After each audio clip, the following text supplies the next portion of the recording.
अस्सलामु अलैकुम वरहमतुल्लाहि वबरकातुहू। अज़ीज़ तुलबा व तालिबात, आप सबका खुशामदीद है हमारे यूट्यूब चैनल में।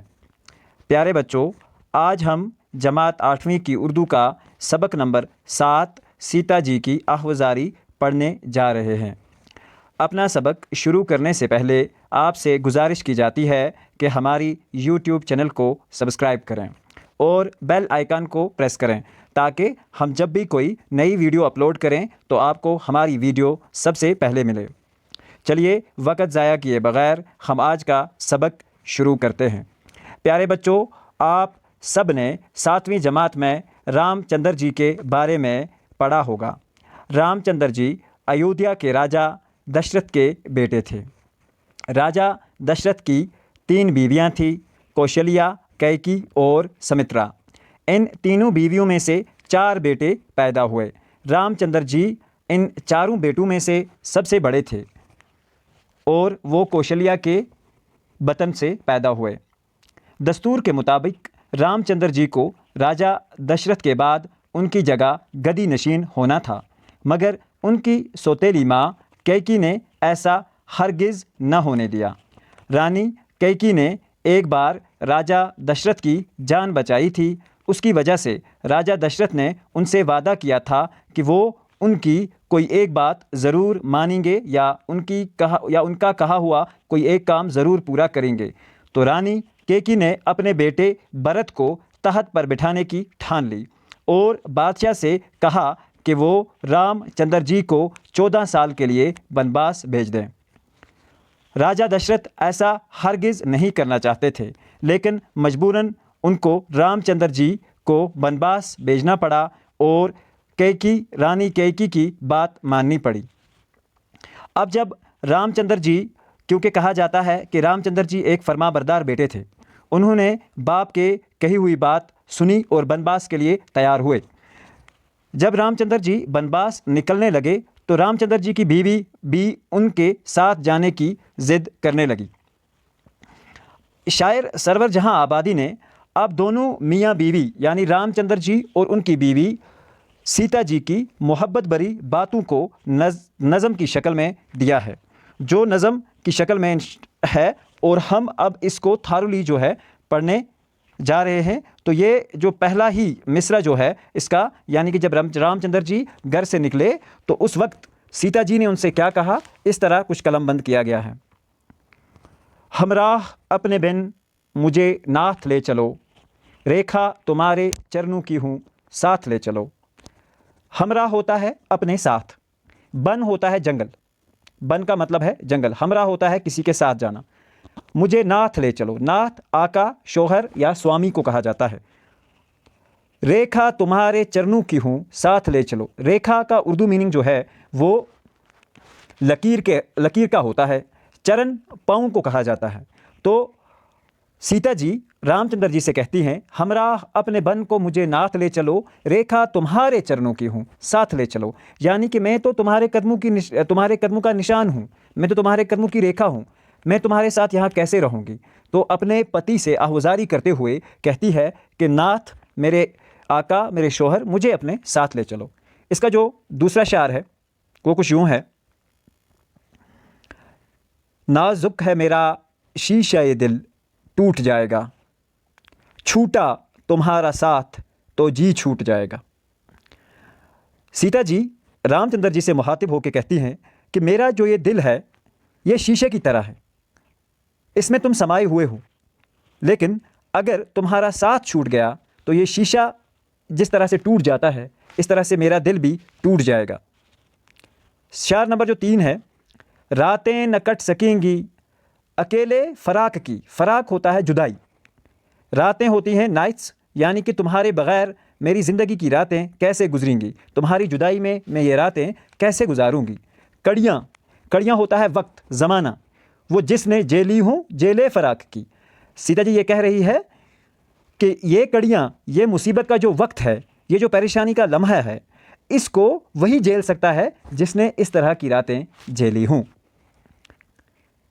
शार नंबर 4। किस्मत ने जब से बाप के घर से किया जुदा, किस्मत ने जब से बाप के घर से किया जुदा, स्वामी मुझे न तुमने नज़र से किया जुदा। सीता जी कहते हुए कहती है रामचंद्र जी से कि किस्मत ने जब से यानी कि मैं शादी करके तुम्हारे घर ब्याई गई हूँ, तब से मुझे तुमने कभी अपनी नज़रों से जुदा नहीं किया। पुतली की तरह आँखों में शामो सहर रही, पहलू में बन के सब्रो शकीबे जिगर रही। इस शार में शायर फरमाते हैं, सीता जी की जो आहुजारी है वो कुछ यूँ बयान करते हैं। सीता जी कहती है कि मैं तुम्हारी आँखों की पुतली हूँ। जिस तरह आँखों की पुतली शाम व सहर आँखों में ही रहती है, आँखों के सामने रहती है, पहलू में बन के सब्रो शकीबे जिगर रही, यानी कि मैं तो हमेशा तुम्हारे साथ रही हूँ। सीता जी ये कह रही हैं कि मैंने सब्र व शकीब बर्दाश्त के साथ तुम्हारे साथ रही हूँ। अब ये जुदाई का जो गम है ये मुझसे बिल्कुल भी सहा ना जाएगा, ये मुझसे बिल्कुल भी बर्दाश्त ना होगा। शार नंबर 5।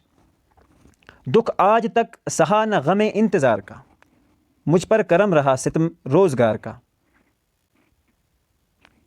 दुख आज तक सहा न गमे इंतज़ार का, मुझ पर करम रहा सितम रोज़गार का। सीता जी कहती है दुख आज तक कभी न सहा इंतज़ार का, यानी कि रामचंद्र जी हमेशा उनकी आंखों के सामने रहते थे, उनके बहुत प्यार व मोहब्बत करते थे।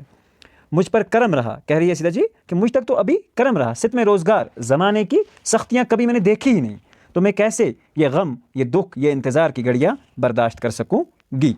अगला शार कुछ यूँ है, सदमे तुम्हारे हिज्र के क्यों कर उठाऊंगी। यहाँ पे भी हिज्र जो है जुदाई के लिए इस्तेमाल किया गया है। सदमा यानी कि दुख, तकलीफ़, तुम्हारी जुदाई की कैसे उठाऊंगी। क्यों कर का मतलब होता है किस तरह, क्यों कर का मतलब किस तरह होता है। अक्सर लोग इसको क्यों कर का मीनिंग समझने में गलती करते हैं, लेकिन क्यों कर का मतलब होता है किस तरह।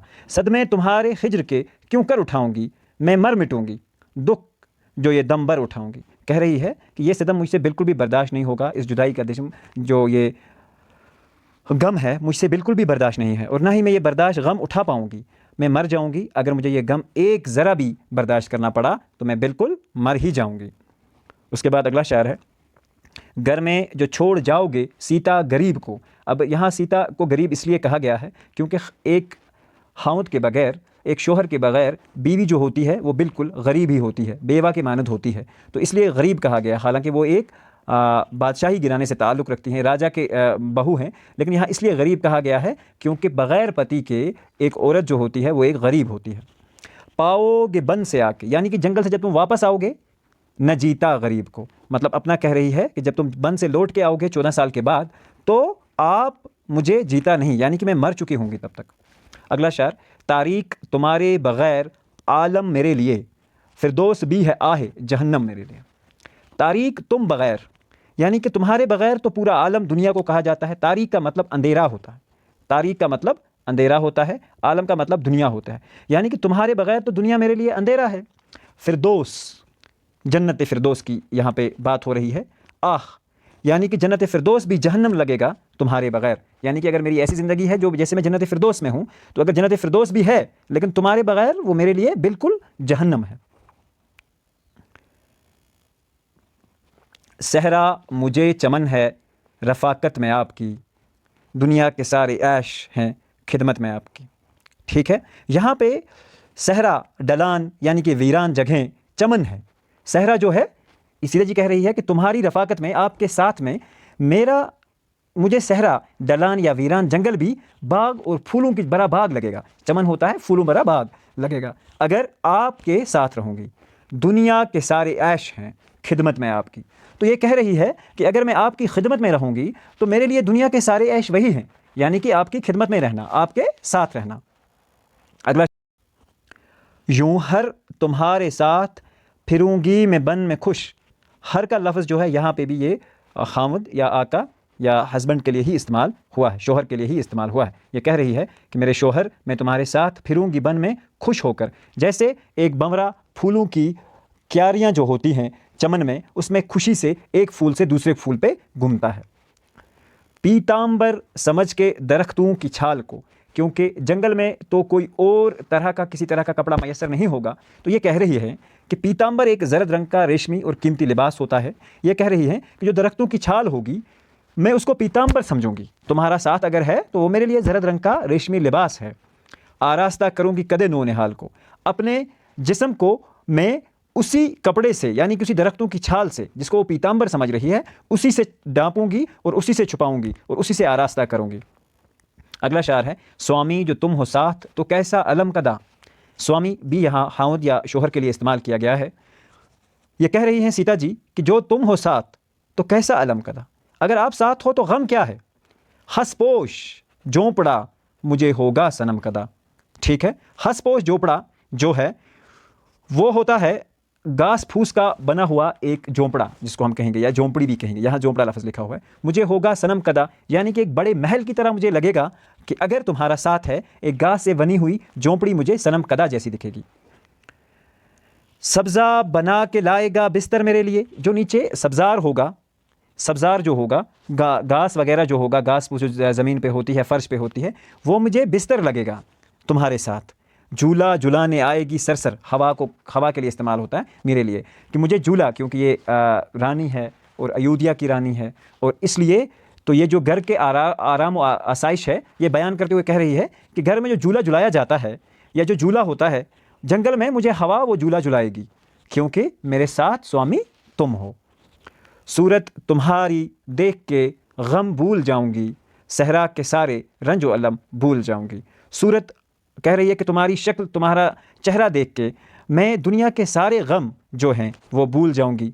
सहरा यानी कि इस वीराने जंगल के जो सारे रंजो अलम हैं, गम, दुख और परेशानियां हैं, मैं सब एक बार में ही भूल जाऊंगी। यहाँ तक ये हमारी नज़म जो है मुकम्मल होती है। उम्मीद करते हैं कि आपको हमारा आज का ये वीडियो पसंद आया होगा। आपसे गुजारिश की जाती है कि हमारे चैनल को अपने दोस्तों तक पहुँचाएँ और हमारे चैनल को सब्सक्राइब करें, ताकि हम आप तक और भी मालूमाती और नई वीडियोज़ जो हैं वो लाते रहें। मिलते हैं इंशाअल्लाह रहमान अगले वीडियो में, जिसमें हम सीता जी की हवज़ारी के इंशाअल्लाह दरसी सवालात कराएंगे। तब तक के लिए अल्लाह हाफ़िज़ व निगहबान।